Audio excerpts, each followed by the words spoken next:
Bonjour et bienvenue à Info IPS, votre balado santé vulgarisé par nous, les infirmières praticiennes spécialisées. Je m'appelle Valérie Saillant. Moi, Kim Blais-Provencher.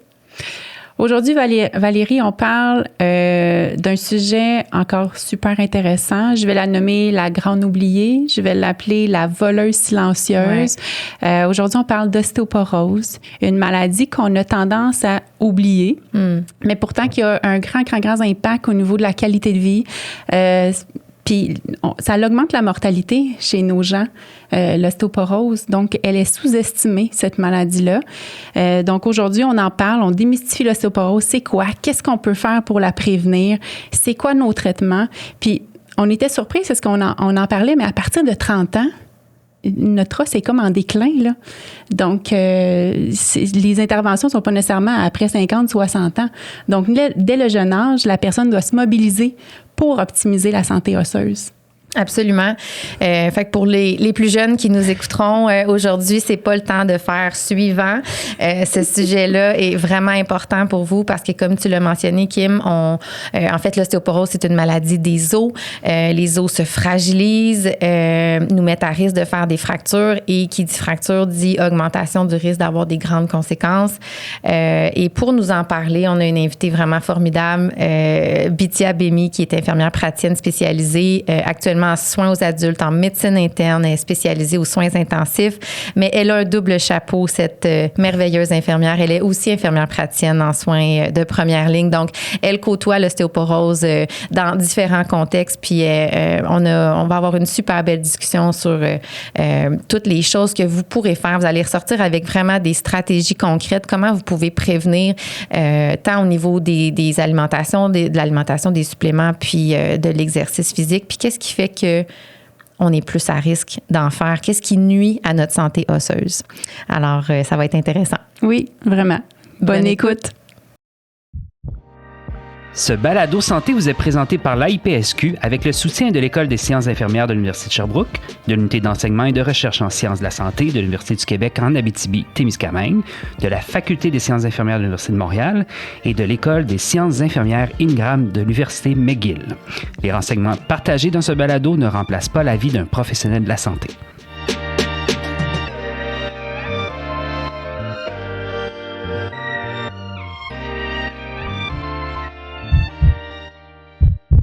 Bithia, bienvenue à Info IPS.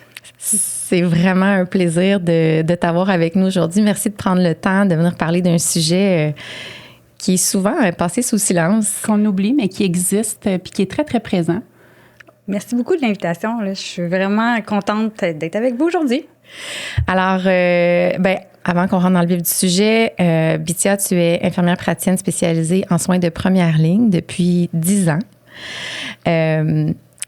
Tu es aussi infirmière praticienne spécialisée en soins aux adultes depuis 5 ans, spécialisée en médecine interne et, je tiens à le mentionner, tu pratiques aux soins intensifs, donc une des rares IPS au Québec qui a cette pratique aussi spécialisée.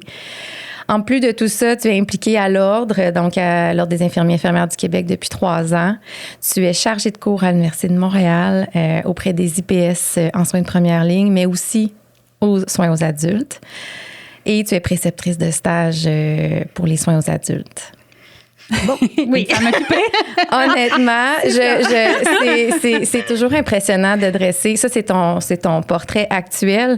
Félicitations. Puis, j'aurais juste envie de te demander, fais-nous un petit bref résumé de ton parcours infirmier. Ça va me faire plaisir. Puis merci pour cette belle description de ma personne. Là, c'est très apprécié. Mais vous avez sûrement remarqué que moi, je crois beaucoup au rôle de l'infirmière praticienne. Fait que je pense que mon implication le démontre. Puis je pense qu'il y a tout un apport important qu'une infirmière praticienne peut faire au niveau du système de santé et auprès de la clientèle qui ont besoin qui ont des problèmes de santé. Donc, je pense que l'implication de tous et chacun fait en sorte qu'on fait une différence. Donc, je pense que c'est surtout ça que je crois au rôle de l'infirmière praticienne et son apport. Donc, voilà. Puis, c'est ton parcours infirmier, est-ce que tu as fait la technique? Est-ce que tu as fait le bac initial? Alors, que vous appreniez un peu plus à me connaître. Effectivement, j'ai fait un diplôme d'études collégiales en sciences infirmières, en soins infirmiers. Ensuite de ça, j'ai fait un bac par cumul à l'Université de Montréal. Par la suite, je suis allée chercher une première maîtrise comme infirmière praticienne spécialisée en première ligne. Entre ça, j'ai fait aussi un certificat de première assistante en salle d'opération pour assistant en chirurgie à l'Université de Trois-Rivières. Parce que toi, tu as pratiqué longtemps en salle d'opération. Là, c'était ton dada, là. Tout à fait. Fait que moi, je suis une fille de soins critiques. Là, donc, à la base, j'ai commencé comme infirmière à l'urgence.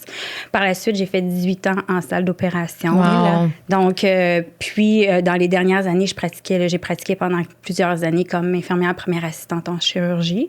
Un beau modèle. Qu'est-ce que ça fait, une première assistante en chirurgie? On parlait dans un des épisodes, justement, des différentes opportunités d'emploi des infirmières cliniciennes, puis on l'a effleuré ça, mais je suis tellement contente qu'on en ait une avec nous. Qu'est-ce que ça faisait? En fait, principalement, c'est qu'on assiste le chirurgien pendant certaines chirurgies qui nécessitent qu'on soit 2 pour pouvoir opérer.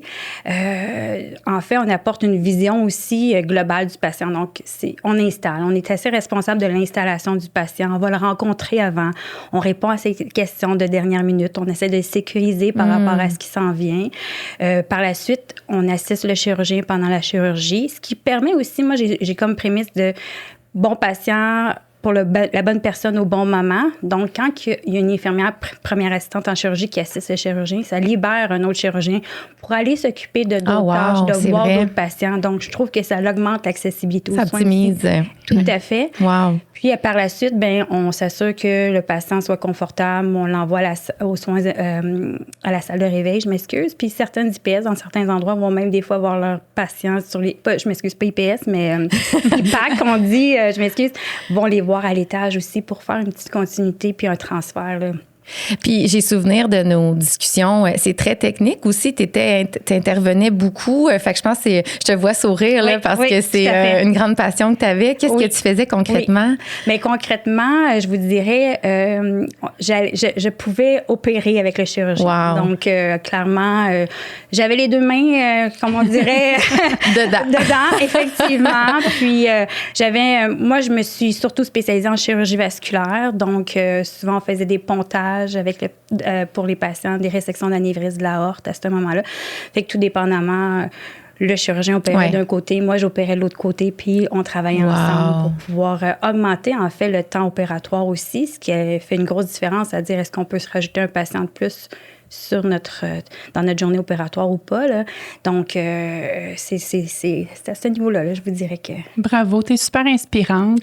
Merci. Puis... Bien, en fait, j'avais envie de te demander rapidement, avant qu'on passe au vrai ou faux, qu'est-ce qui t'a amené à faire le saut entre la première ligne puis les soins aux adultes puis ta spécialité de médecine interne? Bien, en fait, je vous dirais que je suis une personne à la base très curieuse, vraiment curieuse, puis comme vous avez pu voir dans mon parcours, je suis très dans les soins critiques à la base. J'aime aller au fond des choses. Ouais. Ce qui était super intéressant dans la première ligne, c'est que je voyais le patient dans sa globalité. Ce que je trouvais très intéressant, ce que je faisais moins dans mon parcours avant. Fait que pour moi, c'était de la nouveauté. Ça venait rechercher un autre côté de moi qui faisait en sorte que j'avais besoin de réfléchir à beaucoup de choses puis voir le patient. Gérer plusieurs de ces problématiques. Par contre, je restais toujours sur un peu mon appétit. Parce que quand ça s'en venait un petit peu plus... crunchy, si je peux me permettre de complexe. Exactement. Je devais le référer au spécialiste. Puis des fois, je perdais un peu la suite de ce qui se faisait parce que c'était soit pas un de mes patients et tout ça. Donc, j'ai voulu, par souci d'aimer ce que je fais puis d'aller plus en profondeur, aller me spécialiser dans une spécialité qui est la médecine interne, en fait. Donc, je reprends un peu de la première ligne, mais à un niveau un peu plus de 2e et de 3e ligne, avec des cas, bien évidemment, beaucoup plus complexes qui est en lien avec la spécialité, mais qui fait que là, je me sens beaucoup plus épanouie parce que là, je vois l'entièreté avec les petits crunchies ou les cas plus complexes là, qui accompagnent mon quotidien. Absolument, super. Fait qu'aujourd'hui, on parle ostéoporose. Oui, un sujet qui est souvent oublié. Puis avant de se lancer dans le vif du sujet, on a une tradition, on commence toujours avec nos vrais ou faux. Donc, je vais te poser des questions, vrai ou faux. On ne va pas aller en profondeur pour le moment, mais au courant de l'émission, on aura nos réponses pour nos auditeurs. Ça fonctionne? C'est parfait. Tu es prête? Oui. Oui. Donc, on se lance. Alors, l'ostéoporose est une maladie qui fragilise les os et augmente le risque de fracture. Vrai. C'est bon. Les os sont des tissus vivants et rigides qui se régénèrent constamment. Tout à fait. Dès la mi-trentaine, la densité et donc la qualité de nos os diminue progressivement. Ça, c'est vrai. Puis je suis contente qu'on aborde le sujet aujourd'hui. C'est impressionnant quand même. Oui, vraiment. L'ostéoporose est une maladie qui touche uniquement les femmes. Pas du tout. C'est faux. Chez les personnes de plus de 50 ans, plus de 80 des fractures sont causées par l'ostéoporose. Tout à fait. L'activité physique est un des meilleurs moyens pour ralentir la perte osseuse. Un des meilleurs, oui. Tout à fait. Des aussi. Plus de 30 des gens vont mourir dans l'année suivant une fracture de la hanche. C'est quand même un chiffre inquiétant, mais c'est tout à fait vrai. Une consommation excessive de café, donc c'est de l'eau que j'ai dans ma tasse, aurait un effet négatif sur la santé des os et contribue par le fait même à l'ostéoporose. Tout à fait. Puis avant qu'on rentre dans notre vif du sujet, est-ce que tu as une croyance, un mythe, quelque chose que tu vois dans ta pratique que tu aimerais nous partager en lien avec l'ostéoporose? Une fausse croyance. Fausse croyance. Bien, je vous dirais, comme je vous ai dit, je pratique principalement en médecine interne, entre autres. Dans la prévention de mes patients, souvent, c'est des patients qui prennent beaucoup de médicaments. Puis, souvent, ils me disent, Bitière, je peux-tu arrêter ce médicament-là? Puis, ils me parlent du calcium, de la vitamine D. Puis, ils me disent, bien, de toute façon, c'est pas important. C'est des vitamines. J'en ai pas vraiment de besoin. Je sais même pas pourquoi je prends ça. Certains me disent ça. Alors, donc, c'est dans les premiers médicaments qu'ils veulent laisser tomber parce qu'ils jugent que c'est pas, ils en ont pas de besoin et surtout qu'ils voient pas la différence quand ils le prennent. Ouais. Donc, c'est abstrait. Exactement. OK. Donc, on rentre dans le sujet. L'ostéoporose, c'est quoi? Qu'est-ce que ça fait?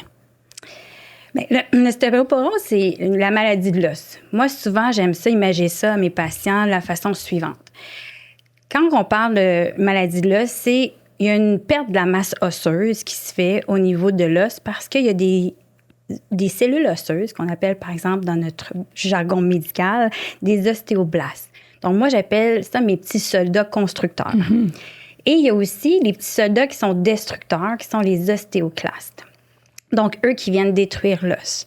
Donc, avec le temps, il y a de l'usure qui s'installe. Puis cette usure-là vient fragiliser les os. Puis, en les fragilisant, ça peut amener à des fractures. Fait que dans l'ensemble, tant qu'il y a une harmonie au niveau des soldats constructeurs puis des soldats destructeurs, ça nous permet d'avoir une densité qui est tout à fait correcte. Donc là, on n'a pas d'ostéoporose, mais dès que, les petits soldats destructeurs prennent un peu plus le dessus et parfois, avec le temps, d'une manière plus importante, c'est là qu'on vient à parler de l'ostéoporose.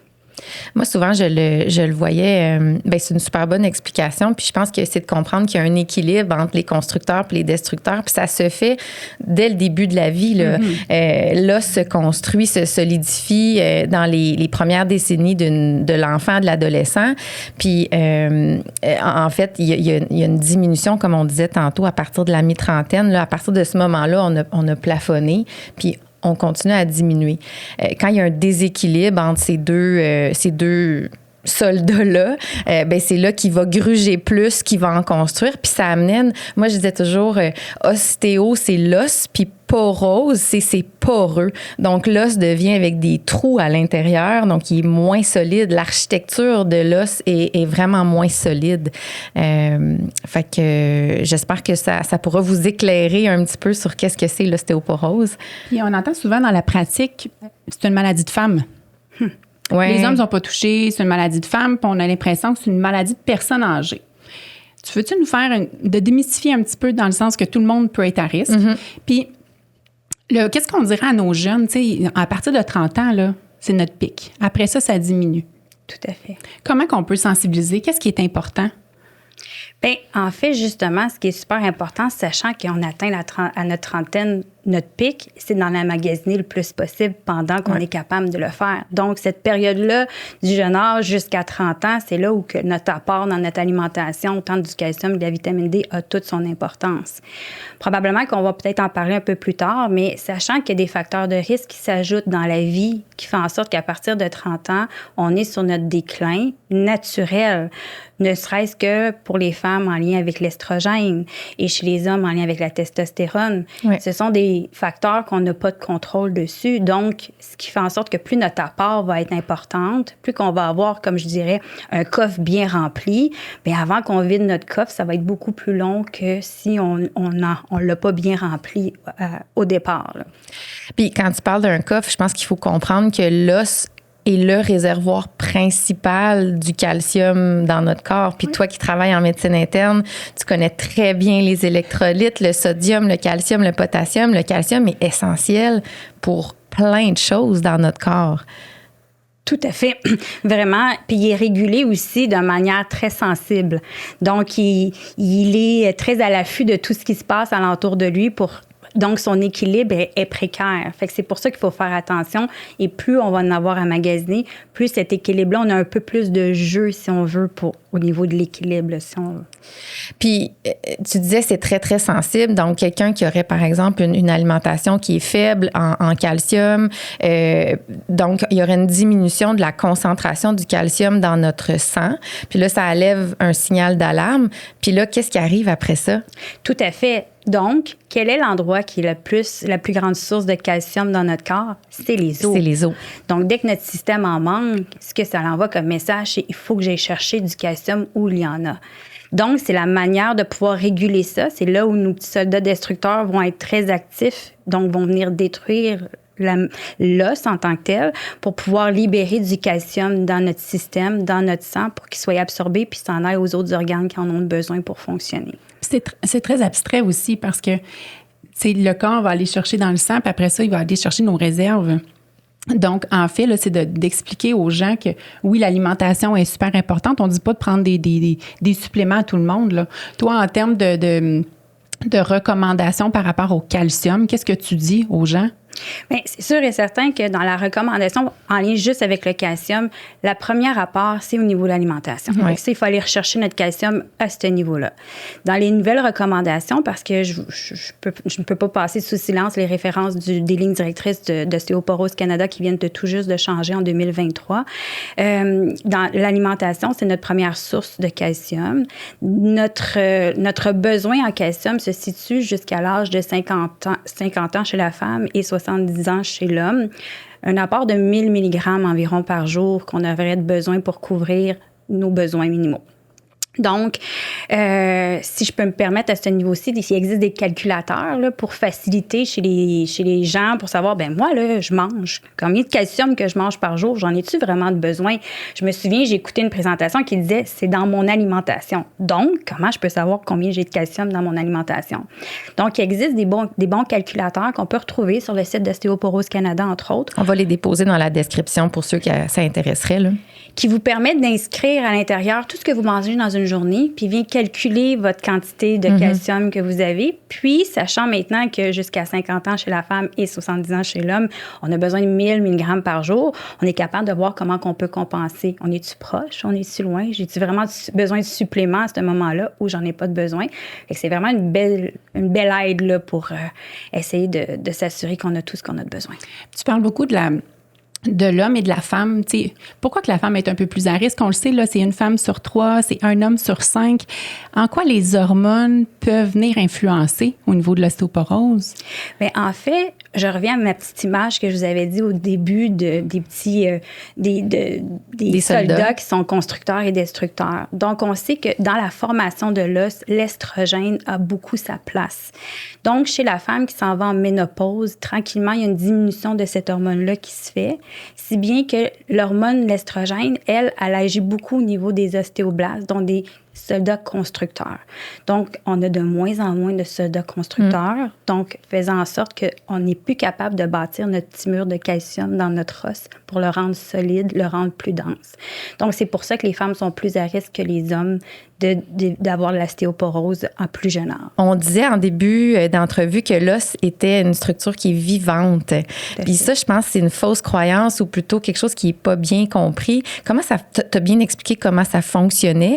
Qu'est-ce qu'il y a d'autre dans l'os? Il y a les soldats, mais qu'est-ce qu'il y a d'autre dans une structure? Il y a des vaisseaux sanguins. Oui, exactement. Bien, en fait, oui, il y a... Bien, si je peux faire un petit peu dans les facteurs de risque, parce qu'on parle de vaisseau sanguin, en fait, là, tout à fait, pour nourrir l'os, parce qu'il est vivant, il faut le nourrir. Fait que pour le nourrir, on a besoin justement de cet afflux d'apport sanguin, on a besoin d'oxygène, on a besoin de nutriments. Il y a une structure, on parle de calcium depuis tout à l'heure, de vitamines, mais il y a quand même une structure architecturale au niveau de l'os qui fait en sorte qu'il est fort.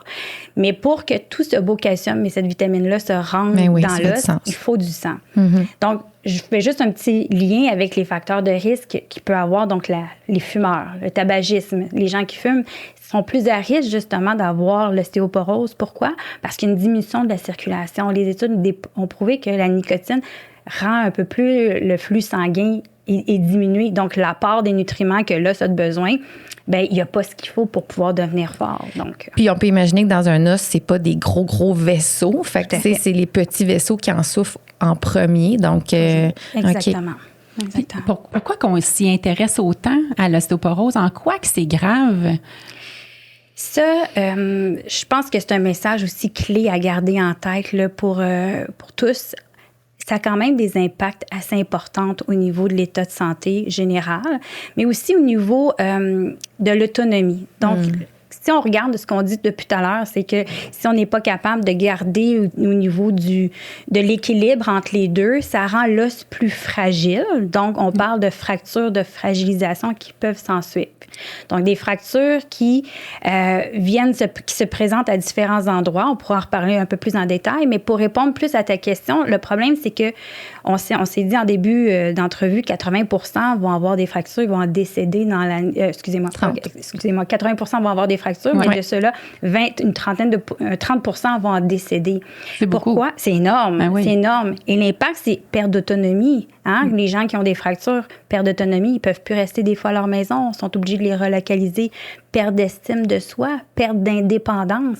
En vieillissant, ça prend de plus en plus d'importance. Puis je ne vous cacherai pas, moi, je suis effectivement en médecine interne et je travaille à l'hôpital. Donc, mon milieu aussi, comme infirmière sur les adultes, fait en sorte qu'on voit énormément de patients qui se présentent avec des fractures qu'on ne peut pas retourner à la maison. Puis souvent, c'est des fractures de fragilisation. Donc, on voit l'impact que ça a tant au niveau économique, au niveau de la personne, puis au niveau de l'entourage. Exact. Donc, tu nommais, il y a souvent des relocalisations. Il y avait une statistique que 18% des gens qui avaient eu une fracture de hanche devaient être relocalisés en CHSLD, pour dire quelque chose. Qui avaient un niveau d'autonomie normal avant la chute, puis qu'après ça, doivent être séparés du conjoint parce que le conjoint ou la conjointe est encore autonome, il reste à la maison. Donc, il y a vraiment des conséquences importantes sur le réseau familial aussi, là. Puis, s'ensuit la santé mentale, là. On est isolé, on est dans un milieu. Fait que c'est vraiment pas sans conséquences. Puis, ça peut être prévenu dans un sens ou tu sais, aider par des gestes qui sont faits plus tôt dans la vie. Oui. Comme dit ma mère, vaut mieux prévenir que guérir. Ben oui, c'est donc, ça. Ça prend tout son sens. Exactement. Puis la guérison, on se comprend dans l'ostéoporose, c'est qu'on va faire des traitements qui vont juste nous aider à ralentir le processus, mais ce qui est là, parce qu'on parle d'un calcium qui s'est emmagasiné. Donc, quand on n'en a plus, on n'en a plus. On ne pourra pas se mettre à absorber une énorme quantité de calcium en espérant que tout ça va ramener la balance à notre pic de 30 ans. Faut oublier ça n'arrivera pas. Fait que les gens qui diraient, ben là, moi, j'ai jamais pris de calcium de ma vie, j'en prends pas assez dans ma nourriture, fait que je vais aller me chercher du calcium à la pharmacie, puis là, je vais en prendre une bonne shot. Qu'est-ce qu'on leur dit? Tout à fait. Puis ça l'arrive, hein? Ça fait partie de nos patients qui disent tu m'en donnes ça assez, tu m'en donner plus et tout ça. Fait que ça me fait bien rire. Fait que c'est important de comprendre que c'est pas parce que c'est des vitamines qui sont sans conséquence. Puis souvent, il faut faire toujours attention. Puis ça, je le redirai jamais assez. Il faut toujours en parler avec notre pharmacien et notre médecin parce qu'il peut avoir des interactions avec les médicaments qu'on prend. Donc, des fois, on est limité avec l'accès qu'on peut avoir. Mais il y a aussi des effets secondaires quand même importants au niveau de la prise de ces médicaments-là qui sont pas négligeables. Entre autres, si on peut regarder des nausées, de l'inconfort au niveau de l'estomac, ça peut causer la constipation, ça peut même favoriser d'autres problèmes de santé éventuellement par la grande quantité que ça a. Donc, c'est important de ne pas penser que parce que c'est du calcium, qu'on peut en prendre beaucoup. Notre corps, il y a une limite jusqu'à où il peut prendre. C'est ça, c'est un produit naturel. On a tout le temps l'impression qu'un produit naturel est sans conséquence. Exact. Mais c'est de demeurer prudent. Tout à fait. En bureau, je ne sais pas si c'est quelque chose que vous voyez souvent, mais les gens nous questionnent beaucoup sur l'ostéoporose, l'arthrose, ça fait-tu mal? Peux-tu nous expliquer rapidement, là, ça serait quoi la différence entre les deux? Comment on peut les différencier? Certainement. L'ostéoporose fait pas mal à la base. Hein? On l'appelle la voleuse silencieuse. Ouais. Donc, on n'a pas de symptômes habituellement.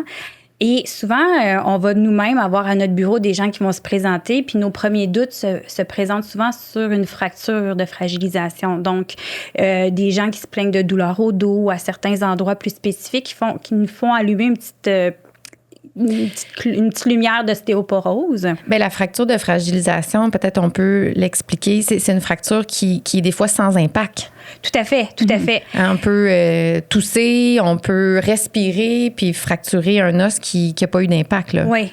Bien, si tu me permets, Valérie, je vais juste, pour répondre à la question pour l'arthrose versus l'ostéoporose, si on regardait, dans le fond, l'arthrose, c'est de l'usure. C'est l'os qui est usé, qui ne reviendra jamais. Donc, c'est souvent, avec le temps, c'est un os qui va perdre de sa, comment je vous dirais, la structure externe. Oui, de sa structure externe, exactement.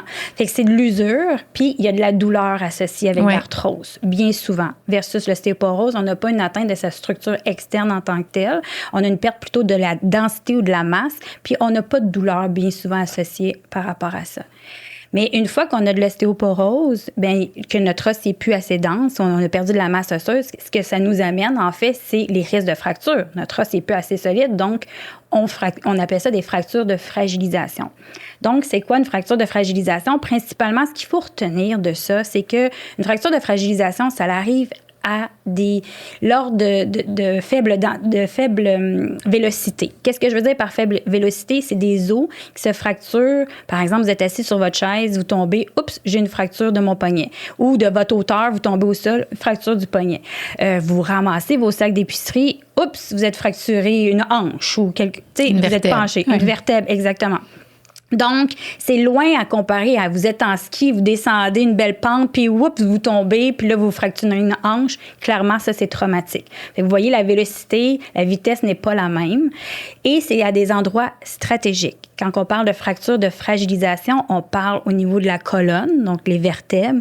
On parle au niveau de la hanche, le col des hanches. On parle du poignet, puis on parle de l'épaule, plus spécifiquement l'humérus. Mm-hmm. Donc, ces endroits-là, on va parler de fracture de fragilisation quand elles sont faites à de faibles vélocités, versus quand ça se produit tout partout ailleurs sur notre corps, puis ça peut être à haute ou à basse vélocité. On ne parle pas de fracture de fragilisation. Donc, tant qu'on ne tombe pas, l'ostéoporose ne fait pas mal. Donc, la journée qu'on se fait diagnostiquer une fracture de fragilisation, c'est là que ça devient problématique parce que là, on commence à avoir mal. Puis malheureusement, pas qu'il est trop tard, mais dans le sens qu'on aurait pu la prévenir. Donc là, on se ramasse dans un pattern de douleur, puis il faut venir la soulager. Donc, l'ostéoporose ne fait pas mal. Exactement, exactement. Puis je pense que une des raisons pourquoi nous, les professionnels de la santé, on est de plus en plus sensibilisés à cette problématique-là, c'est est souvent sous-diagnostiqué. Par exemple, dans les urgences, les gens se présentent, ils ont une fracture, ils peuvent avoir une chute, mais c'est sûr que l'urgentologue, son travail, c'est de traiter la fracture, mais la prise en charge en première ligne, puis d'évaluer les facteurs de risque, puis d'évaluer la problématique, ça revient à d'autres professionnels. Fait que je pense qu'on pourrait être meilleur aussi à la diagnostiquer.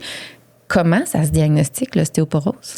En fait, je te dirais, Valérie, que même le diagnostic peut même être un peu partagé avec le patient, et je m'explique un peu. Dans le sens de nous aider à pouvoir trouver le diagnostic, des fois, le patient peut être chez lui puis juste se mesurer. Donc, la perte, on dit de 2 cm d'année en année, fait en sorte qu'il faut laisser penser à des fractures de fragilisation qui peuvent être présentes dans l'ostéoporose. Qu'est-ce qui ferait que la personne perd de la hauteur? Ben, en fait, c'est souvent en lien avec la fracture de fragilisation. Fait que les vertèbres s'écrasent. Exactement. Fait qu'on perd la hauteur. Exactement. Fait que ça, c'est une des choses que nous, comme professionnels, quand nos patients viennent dans notre bureau, première chose qu'on fait, c'est qu'on les mesure. Hein? On les mesure. Après ça, on a d'autres petits trucs qu'on fait, c'est qu'on demande aux patients de s'installer au mur, de se coller les talons près du mur. Puis on vient prendre des mesures au niveau de l'arrière de la tête et du mur. Puis on se dit, s'il y a une distance de plus de 5 cm, dans une position bien sûr statique, dans le sens droite, bien là, il faut penser à des fractures de fragilisation. Il y a même aussi l'espace entre les côtes puis le bassin. Les dernières côtes, si on a moins que 2 doigts, il faut penser aussi encore là à des fractures de fragilisation qui ont diminué l'espace, qui fait que le dos s'arrondit, puis que là, le patient, on doit penser à de l'ostéoporose éventuellement chez ces patients-là. Donc ça, c'est dans un premier temps où on n'a pas de test, juste nos yeux, notre questionnaire, ça nous aide à pouvoir nous orienter vers le diagnostic. Après ça, bien évidemment, quand on a un patient qui se présente avec ça, on veut chercher est-ce qu'il y a vraiment de l'ostéoporose. Donc, une fois que ça c'est fait, on va aller passer des tests qu'on appelle d'ostéodensitométrie. C'est un test habituellement qui est sans douleur. C'est un test radiologique où le patient s'installe sur une table d'examen en radiologie et l'appareil de rayon X passe au-dessus de lui, prend des images au niveau de sa colonne, au niveau de ses hanches, au niveau de ses avant-bras. Et ça nous permet d'avoir 2 éléments essentiels. Donc, le radiologiste, il prend ces valeurs-là, ces images-là, il les dicte, l'envoie au professionnel qui a fait la demande d'examen. Puis lui, le professionnel, ce qu'il reçoit comme information, c'est est-ce que mon os, on parle d'ostéopénie ou d'ostéoporose? Donc, la densité de mon os. Donc, quand je parle d'ostéopénie, on n'en a pas encore beaucoup abordé, mais c'est juste l'étape avant l'ostéoporose, où on a perdu la fragilité, pas la fragilité, je m'excuse, la densité au niveau de notre os, mais pas de façon assez importante pour dire qu'on est rendu en ostéoporose, mais c'est l'étape après où, selon certaines valeurs, ça nous oriente vers l'ostéoporose. Puis une fois qu'on a ces valeurs-là du rapport, bien, on est capable d'avoir un outil d'aide à l'évaluation qu'on appelle le FRAX, où on va se servir de ça pour évaluer les risques de fracture dans les 10 prochaines années. Ce risque-là, cet outil-là, en fait, prend en considération et l'ostéodensitométrie qu'on a passée, mais aussi tous les autres facteurs de risque qu'on parle depuis le début ensemble. Donc, autant l'âge, le sexe, la prise de corticostéroïdes, par exemple, s'il est connu pour une maladie polyarthrite rhumatoïde, si c'est quelqu'un qui fume. Comment la cortisone, parce qu'il y a beaucoup de gens qui en prennent, il y a beaucoup d'inquiétudes par rapport à ça aussi. Qu'est-ce que ça fait? Pourquoi ça diminue la densité des os? Est-ce que...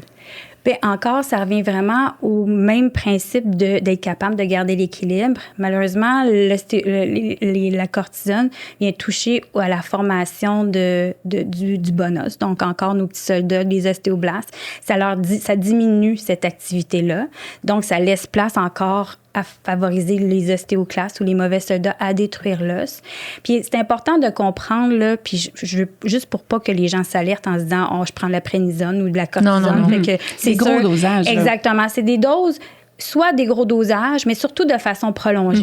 C'est pas quelque chose, c'est pas des doses qu'on vous donne parfois, vous avez un petit problème pulmonaire, on vous donne la cortisone sur une courte période. On s'en va pas du tout là pour l'ostéoporose, mais c'est vraiment des doses répétées à long terme là, qui sont plus C'est par la bouche, c'est pas inhalé. Donc, les gens qui prennent des pompes, c'est pas le... La crème. Oui, la crème, exactement.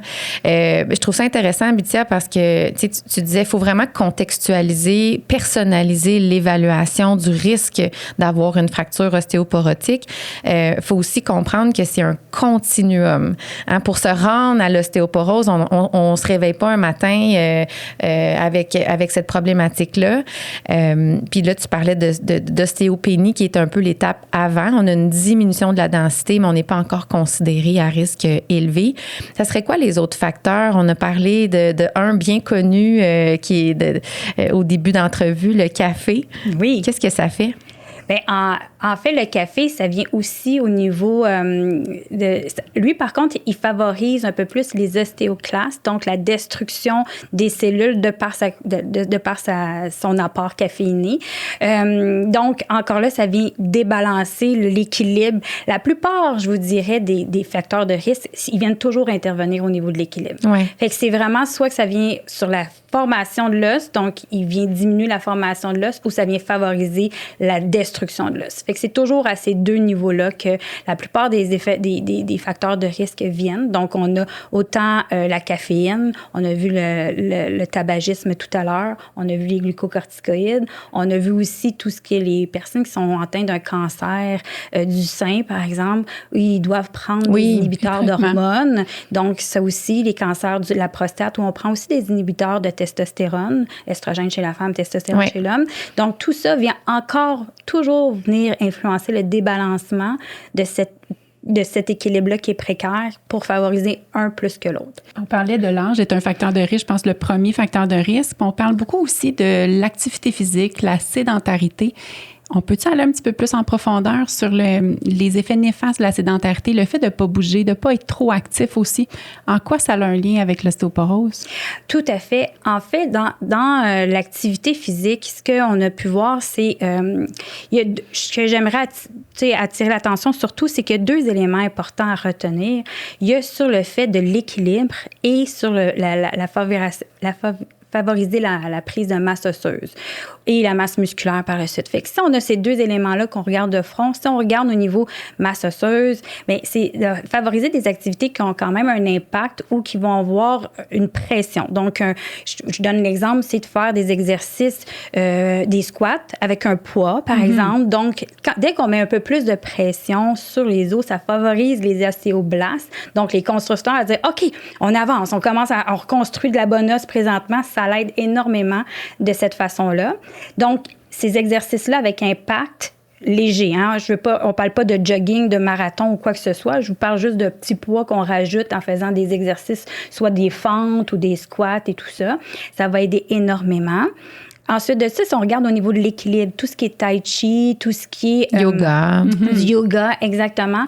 Pourquoi l'équilibre vient... Tu sais, on y penserait peut-être pas nécessairement, mais pourquoi c'est important? En fait, c'est que une de nos peurs quand on a l'ostéoporose, c'est les chutes, parce que c'est les chutes qui amènent aux fractures. Ouais. Donc, si on est capable de maintenir un bon équilibre par ces exercices-là. Même toi, Valérie, l'autre fois, tu me parlais, tu me disais, moi, j'aime ça. Je suggère à mes patients pendant qu'ils font la vaisselle, de rester sur une jambe là, pour pouvoir être sûr de travailler l'équilibre. Ben oui, exactement. Sur chaque occasion pour exactement.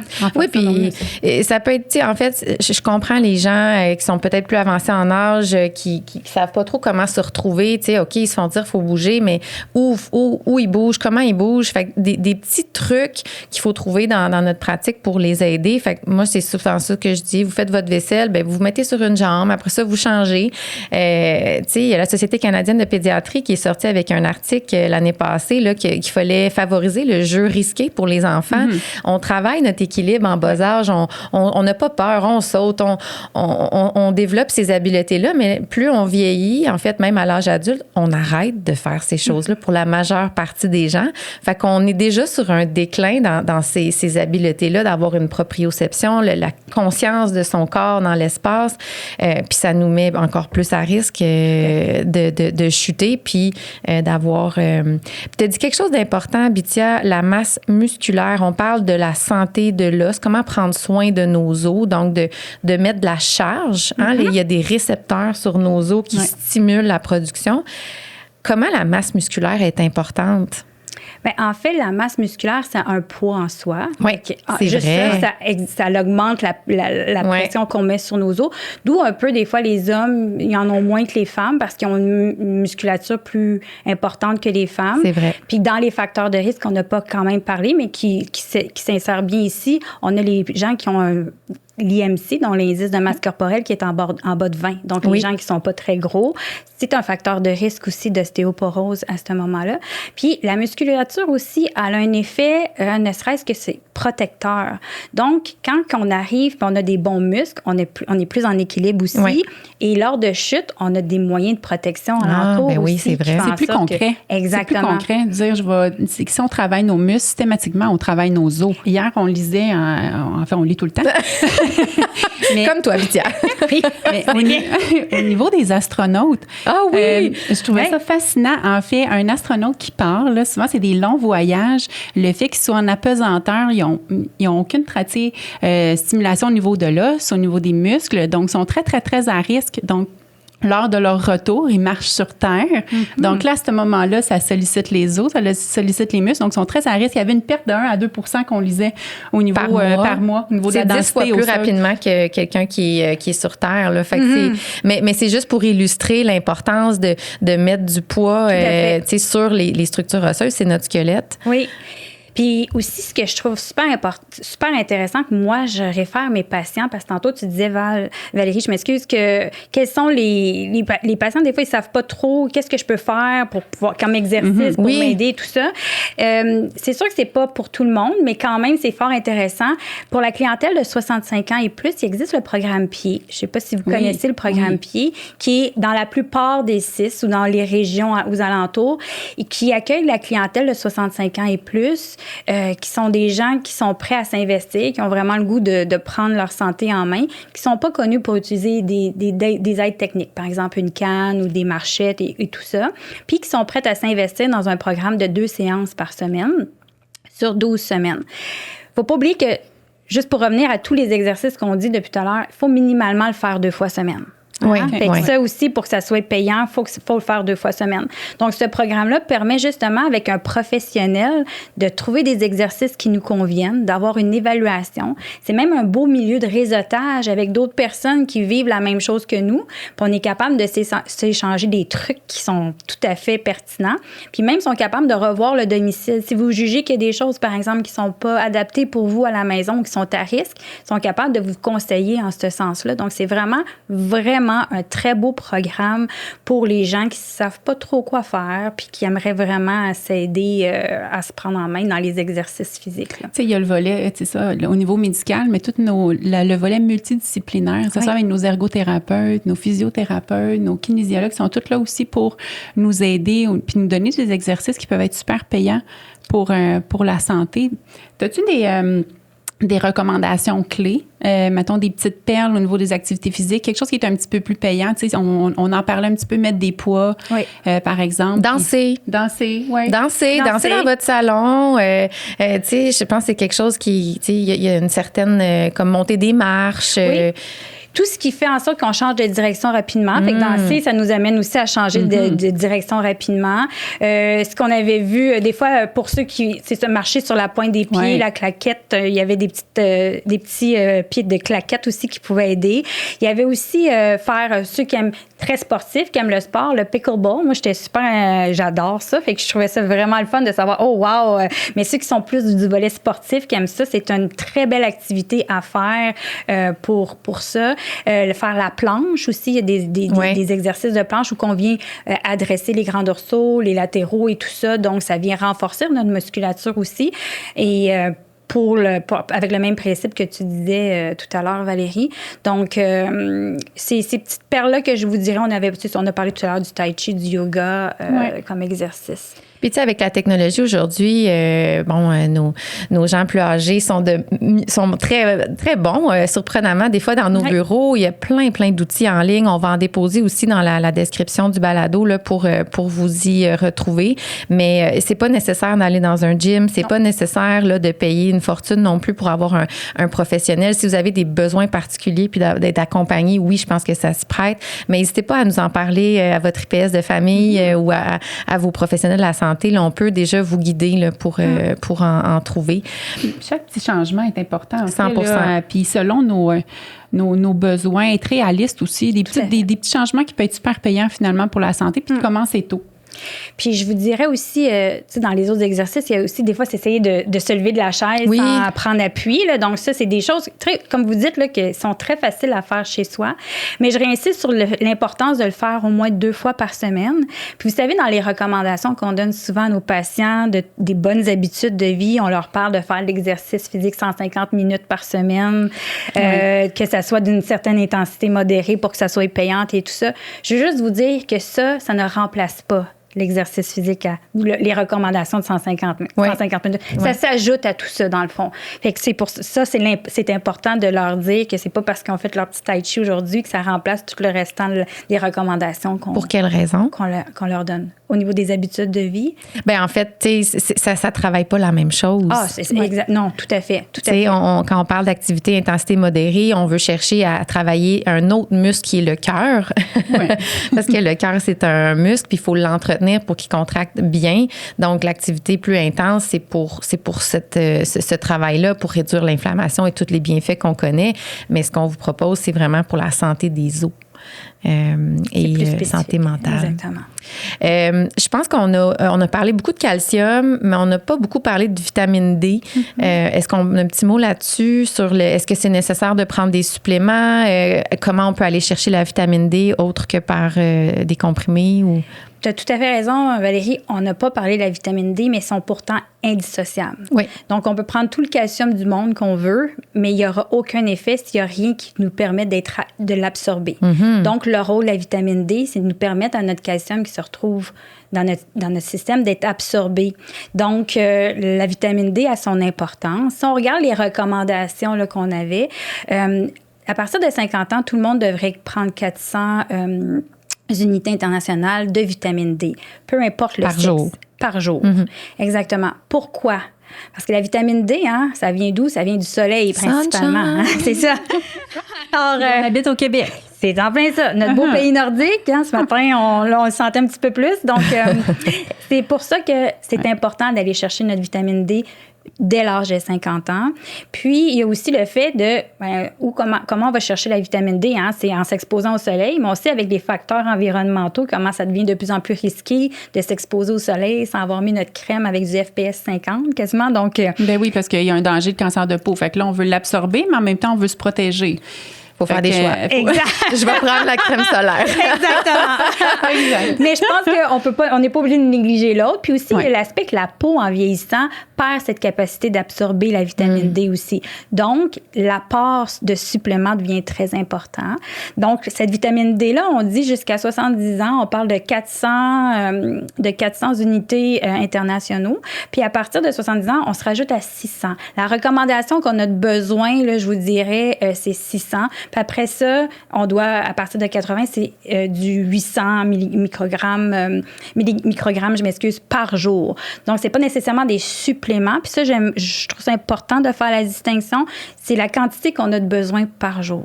Donc, le supplément, c'est tout le temps 400, mais on vise d'avoir du 600, puis on vise du 800. Donc, si on n'est pas capable, avec notre alimentation, de se rendre là, je reviens à mon petit calculateur que je vous avais dit précédemment, c'est là que les suppléments, on augmente notre dosage de suppléments en vitamines à ce moment-là. Puis c'est important de respecter ces dosages-là, puis je vais y revenir parce qu'en même temps, la vitamine D peut s'accumuler dans le corps. C'est une vitamine qui est liposoluble, donc de faire attention parce que trop, c'est comme pas assez non plus. Donc vraiment d'y aller avec les dosages qui sont recommandés à tous les jours, puis on en a parlé, de ne pas se bourrer de vitamines non plus. Je pense qu'il faut quand même rassurer les gens que le seuil de toxicité ou le seuil d'effet néfaste est quand même assez élevé avec la vitamine D. Quand on dit liposoluble, c'est qu'elle s'accumule dans les tissus graisseux versus d'autres vitamines qui sont hydrosolubles, donc sont éliminées par le pipi. Exemple, la vitamine C, vous pouvez prendre 32 comprimés de vitamine C si vous voulez, mais vous allez prendre ce que vous avez besoin, le reste, ça sort. Ça va coûter cher pour rien. Mais la vitamine D, tu sais, c'est pas pour rien qu'on en donne aux enfants aussi. Les bébés allaités, on leur donne la vitamine D parce que justement, on veut favoriser la croissance des os. Donc, il y en a en ajout dans les laits maternisés. Fait que c'est vraiment des éléments importants. Puis, dans les aliments, comment on va les chercher? Ben, encore là, on va préconiser certains aliments. Là, tout à l'heure, on a parlé de Maintenant, on se dit le lait est enrichi de vitamine D. Oui. Le jus d'orange c'est obligatoire ici. Exactement. Le jus d'orange est enrichi de vitamine D. Le saumon, c'est des bonnes sources aussi de vitamine D. Puis souvent, tu sais, quand on veut... Moi, ce que je trouve important, c'est de ne pas changer son alimentation, mais l'adapter puis faire des choix qui sont riches en vitamine D. Fait qu'encore là, je vous fais des petites références à Ostéoporose Canada, où c'est un site qui vraiment donne avec détail les aliments qui sont contenus autant dans la vitamine D que la vitamine C. Hein, tout à l'heure, on en a parlé aussi. Puis, de choisir les aliments qu'on aime. Puis, il y a une portion aussi qui va avec ça. Donc, je vous donne un exemple. Si on parle d'asperges, je sais pas de prendre une asperge qui va changer quelque chose. C'est dur d'en prendre juste une, c'est si bon. Oui, effectivement. Moins pour autre chose, mais... Un bouquet. Mais c'est ça. Sinon, donc, c'est important de respecter les portions puis de prendre ce que vous aimez pour être sûr que ça soit plus facile puis ça s'intègre bien dans votre quotidien. Puis on parlait en fait, le plus grand allié de la santé osseuse, c'est le muscle. Puis là, on parle de suppléments, de vitamine D, de calcium, mais de ne pas oublier les protéines dans notre alimentation. C'est comme ça que le muscle se maintient et se construit. Fait que ceux qui vont commencer à faire des squats, ben il faut nourrir les muscles. Donc, vous assurer. Puis, tu sais, si vous avez des questions, n'hésitez pas à nous les poser aussi à vos professionnels de la santé. On est là pour vous accompagner. Dans le début, on n'est pas expert, mais on pourra vous référer aux besoins. Je pense, Kim, tu t'en allais vers les traitements brièvement. J'avais envie, oui. Absolument, on y va. Une fois qu'on a l'ostéoporose, bon, on en a parlé, là, la vitamine D est importante, elle aide au calcium à être absorbée. Nos traitements pharmacologiques, là, on a un diagnostic d'ostéoporose, il existe des traitements. Tu veux-tu nous en parler brièvement? Bien, c'est sûr, je pourrais vous en parler. Ce que j'aimerais, il existe une panoplie de traitements. Ouais. C'est sûr qu'on s'adapte vraiment aux facteurs de risque, aux antécédents des personnes. Puis c'est vraiment le professionnel de la santé qui va être le mieux la meilleure personne à s'assurer que le traitement est adéquat pour vous. Ouais. Mais si j'insistais sur le traitement à la pierre angulaire, donc le traitement numéro 1 souvent qu'on va voir chez les gens, ça s'appelle les biphosphonates.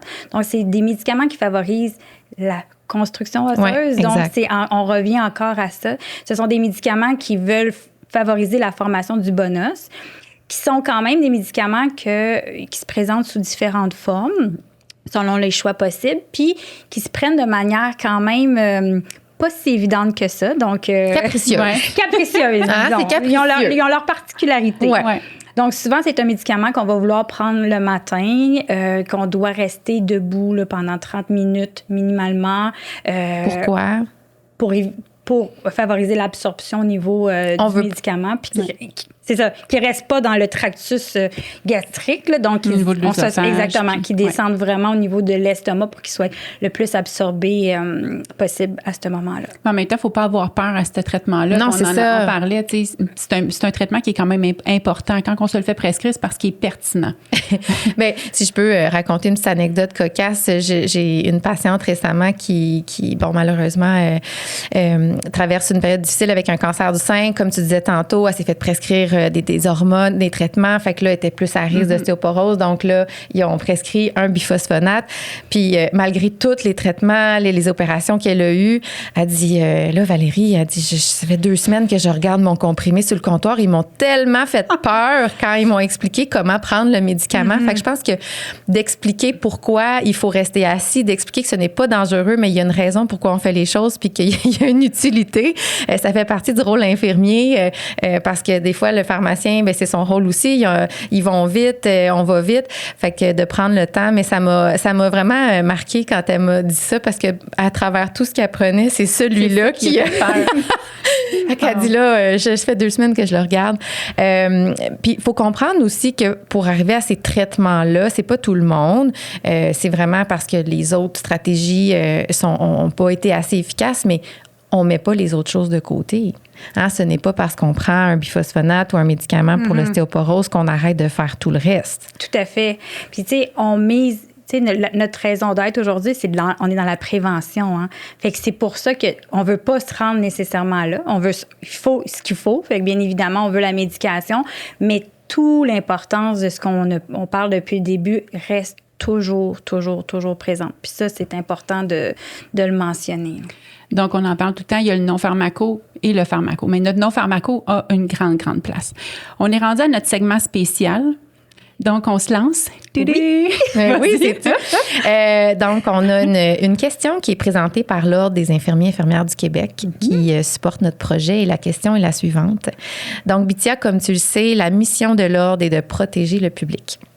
Concrètement, dans ta pratique d'IPS au quotidien, c'est quoi les stratégies puis les actions que tu mets en place pour t'assurer d'avoir une pratique sécuritaire? C'est une très bonne question. En fait, mon Dieu, je sais pas si on pourrait encore en parler longtemps. On peut en parler longtemps. Oh oui, c'est un gros sujet. C'est un gros sujet. Principalement, mais comme vous avez vu d'entrée de jeu, je vous ai parlé des nouvelles lignes directrices d'ostéoporose. Hein? Donc, il y a toujours des recherches qui sont toujours faites. Il y a toujours du recul qu'on doit se permettre de faire face aux nouvelles choses qu'on fait. Donc, moi, j'essaie de garder mes connaissances à jour le plus possible. Et je pense que nous, le patient, quand il vient nous voir, il veut avoir un professionnel qui sait de quoi il parle. C'est important d'avoir nos connaissances à jour, puis de s'assurer de façon, quand on le prodigue, c'est d'être sécuritaire aussi à ce moment-là, en ayant nos connaissances à jour. Mais moi aussi, ce que je trouve important, c'est que dans la sécurité, souvent le patient, quand il quitte mon bureau, j'ai plus mes yeux sur lui. Fait que c'est lui qui devient son gardien principal de sa santé. Donc, si je veux qu'il soit sécuritaire aussi à la maison, c'est dans mon enseignement que je vais lui faire, dans mon approche auprès de lui, quoi surveiller, tout ça, ce qui va faire en sorte que le patient va il va être sécuritaire pour lui. Puis quand est-ce, tu sais, depuis tout à l'heure, Valérie, tu dis, bien, parlez-en à votre professionnel, parlez-en, venez nous voir, posez-nous des questions, justement. Donc, de façon sécuritaire, c'est être capable de dire à mon patient, quand ça se présente, quand tu vois ça. Tantôt, je vous parlais, je perds 2 cm depuis l'année passée, est-ce que je dois m'inquiéter? Bien, ça se peut que ça fasse partie des signes prémonitoires d'ostéoporose. Donc, on prend rendez-vous puis on va pouvoir s'en parler. Donc, c'est ça, être sécuritaire aussi, c'est de s'assurer de faire de l'enseignement pour pas avoir un patient qui s'est détérioré avant qu'on le revoie. L'accessibilité aux soins est difficile aussi, hein, on le sait. Donc, être sécuritaire, c'est aussi avoir un filet de sécurité pour nos patients, leur dire quoi surveiller puis quand revenir nous voir. Puis ça fait toujours partie. Quand je rencontre mes patients, il n'y en a pas un qui me dit « Oh mon Dieu, on ne m'a pas expliqué ça de cette façon-là. Ah, quel enseignement! » Fait que je pense que c'est ce qui nous démarque aussi beaucoup dans notre rôle. Puis encore là, ce qui fait une différence sur la suite puis la prise en charge et le devenir. On a parlé des complications que ça a, l'ostéoporose. Hein? Fait qu'on veut éloigner le plus possible nos patients de ces complications-là. Fait qu'ils viennent, on parlait de patients partenaires, donc ils viennent travailler avec nous pour leur santé. Puis ça, c'est ma façon à moi d'offrir des soins sécuritaires auprès de la population. Un travail d'équipe, tu le disais, le responsabiliser le patient aussi, c'est excellent. De l'impliquer dans les décisions, c'est un travail qui est très partagé. Puis on est déjà rendu à notre conclusion. Si on avait des messages clés à ressortir de cet épisode-là pour les auditeurs qui nous écoutent, ça serait quoi, en gros? Qu'est-ce qu'on veut qu'ils retiennent? Bien, moi, je vous dirais que, bon, dans un premier temps, on sait que notre pic de calcium, c'est à 30 ans. Oui. Ouais. Donc, déjà là, vaut mieux commencer tôt que tard à commencer à s'assurer, si c'est nécessaire, bien évidemment, j'y réinsiste, si c'est nécessaire de se supplémenter en calcium parce que les impacts sont quand même, et en vitamine D, là, je m'excuse, et en autres protéines et autres minéraux, là, j'en conviens. Donc, surtout parce qu'on sait les impacts que ça a à long terme. Ensuite de ça, de bien comprendre c'est quoi les facteurs de risque de l'ostéoporose. Donc, dans notre quotidien, est-ce qu'il y a des éléments? Donc, si on aimait prendre du café, par exemple, 3-4 cafés par jour, est-ce qu'on serait capable de réduire ça? Donc, est-ce qu'on est des gens qui fument, le tabagisme? On pourrait s'arrêter de cesser le tabagisme. Puis, par la suite, c'est favoriser l'exercice physique. Quel type d'exercice physique on doit favoriser? Donc, maintenant que vous savez quel type qu'on a, l'équilibre, renforcer la musculature, c'est un tout. Puis on fait ça au moins 2 fois par semaine. Trouver quelque chose qu'on aime. Trouver quelque chose c'est ça la clé. Trouver quelque chose que vous aimez, tu sais, puis progressivement. Commencez tôt. Puis on parle souvent du diabète, du cholestérol, du cœur, des AVC, mais l'ostéoporose existe. Puis c'est toutes des maladies qui se préviennent, mais s'ils n'arrivent pas du jour au lendemain. Fait que ce qui arrive à 40, 50, 60 ans, ça a commencé à 20, 30. Fait que c'est d'avoir une approche en amont plutôt que d'être dans la réaction à des problématiques, mais de les prévenir. Puis vous avez le pouvoir de le faire. Puis soyez attentifs, parce qu'on l'a dit tout à l'heure, c'est la voleuse silencieuse. Donc, on n'a pas de symptômes. Donc, c'est pour ça que la prévention à l'entour encore plus son importance parce que quand on a les symptômes, il est rendu un peu trop tard à ce moment-là. Bravo. Wow. Belle émission encore. Merci. Merci. Tellement, Bithia. Merci. J'espère que cet épisode-là a été utile pour vous, chers auditeurs. Mais Bithia, merci pour tes belles explications. Tu es vraiment inspirante, tant pour les infirmières que nos étudiants, là, pour le savoir de près. Bon succès dans tes projets, dans ta pratique, puis merci de si bien prendre soin des gens. Donc, n'hésitez pas à partager cette information-là. Si vous savez quelqu'un dans votre famille qui pourrait profiter de l'information qu'on a parlé aujourd'hui, diffusez-le, envoyez par texto, par les réseaux sociaux. Des fois, quand ça vient de quelqu'un qui nous est cher, l'information résonne un petit peu plus. Oui. Donc, on va en parler davantage. Et puis, les liens, comme je vous ai dit, vont être déposés dans la description pour vous donner les informations. Puis, venez nous encourager en nous suivant sur les réseaux sociaux. Donc, puis, d'ici là, prenez soin de vous.